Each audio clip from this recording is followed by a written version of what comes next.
আইজিকাল কলেজে ঘটে যাওয়া দুর্ঘটনায় আমরা অনেকেই বুঝছি, আর যারা এখনো চুপ করে আছে, কোনো প্রতিবাদ করছে না, তাদের টনক সেদিন নড়বে যেদিন তাদের বাড়ির কারোর হবে।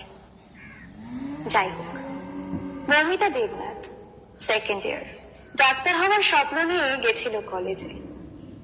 10 বছরের বেশি সময় লাগে ইন্ডিয়াতে ডক্টর হওয়ার জন্য, আর ওই অমানুষগুলোর মাত্র কিছুক্ষণ লাগলো মেয়েটার প্রাণ শেষ করে দিতে।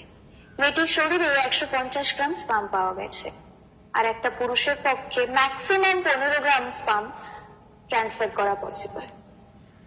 এরপরও নাকি এটাকে ফ্রেম করা হচ্ছে সুইসাইড বলে।